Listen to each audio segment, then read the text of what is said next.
qu'est-ce qui nous gêne au fond? C'est le fond ou la forme? Est-ce qu'on dit la neutralité du net est inaliénable et les pédophiles ont leur place sur le net? Ou les méthodes choisies par le gouvernement sont mauvaises, on va les aider à en trouver des un peu plus justes et un peu plus intelligentes? En fait, le problème avec les pédophiles, c'est que tout ça, ils s'en foutent. Non, mais ils ont... non, mais même les pirates, enfin, ils ont... Ouais. Ils s'en foutent.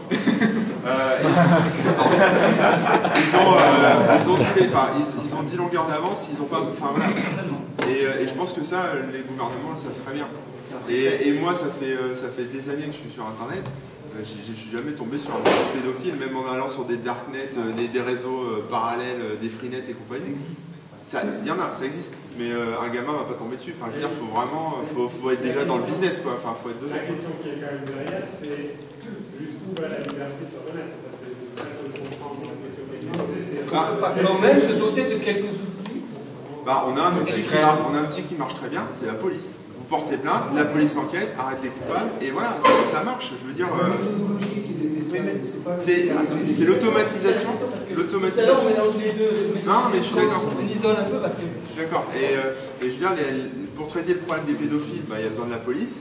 Pour traiter le problème du piratage, il faut de la police, et puis il faut aussi peut-être des nouvelles façons de distribuer du contenu, être intelligent, du marketing, quoi, du marketing. C'est pas en automatisant de manière aveugle le contrôle que ça va changer quelque chose, quoi. Parce que de toute façon, les pirates vont s'adapter, c'est les internautes qui vont se retrouver coincés pour justement parler. Je parlerai après des techniques de toute façon d'analyse de paquets, ce genre de choses. Je sais pas si ta réponse a convaincu. Non, merde.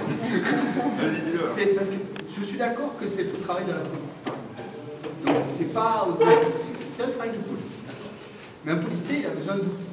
Oui, je suis d'accord. Donc dans la vraie vie, il va sur place. Mais là, c'est dans le monde entier. Donc est-ce qu'on ne peut pas les aider, nous gouvernants, nous qui sommes un peu en oui, mais c'est pas comme ça qu'on va les aider. Je suis complètement d'accord.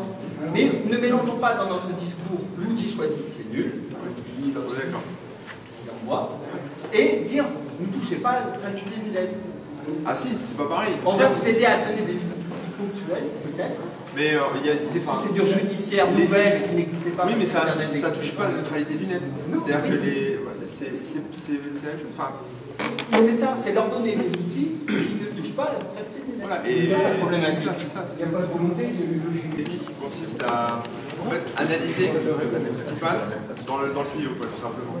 Donc ça a été utilisé dans des pays comme l'Égypte, la Tunisie, la Chine.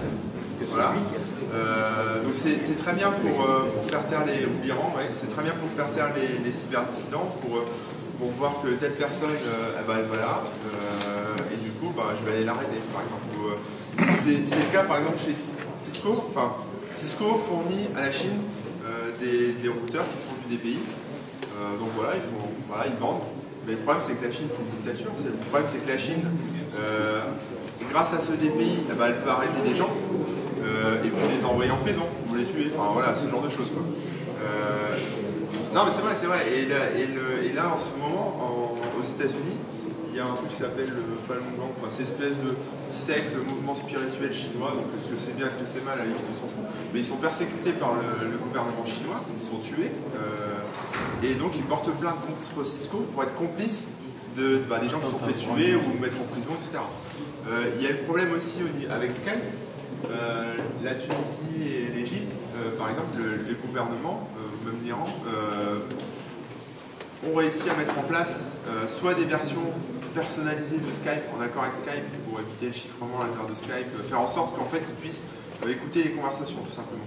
Donc soit avec l'accord de Skype, comme par exemple en Chine, la Chine a un accord avec Skype pour que le gouvernement chinois puisse écouter ces conversations. Et puis sinon, ils s'arrangent pour distribuer des fausses versions de Skype, qui fonctionnent, mais qui ont été un peu modifiées, des petits trucs comme ça, avec des petites bidouilles qui leur permettent justement d'écouter à l'intérieur. Il manque RIM et c'est BlackBerry aussi. Comment? Il manque RIM et les BlackBerry. Ouais. Il y avait certains. Bon, là c'est la conclusion. Et la neutralité de la conférence alors. Ouais. La conférence, justement, question pourquoi la défendre? Voilà, si tu veux garder ta liberté d'expression, Pourquoi la défendre? Bon bah voilà, ça c'est juste un récap, hein, c'est de tout ce qu'on vient de dire. C'est pour préserver la liberté d'expression, parce que bah, voilà, si on commence à regarder ce qui transite sur le réseau internet, on peut se faire censurer, on peut se faire ennuyer entre guillemets si voilà, on fait des choses qui ne plaisent pas à des gouvernements ou à des entreprises, ce genre de choses. Et puis aussi pour la libre concurrence qui est super important pour que tout le monde soit à égalité, que vous ayez le choix entre plusieurs services, voilà, que vous ayez le choix, quoi, que c'est pas parce que vous devez payer 50 € en plus pour accéder à la voix sur IP, à Skype ou à YouTube, etc.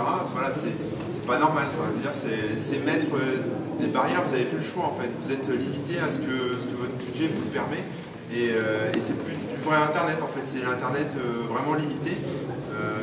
Voilà.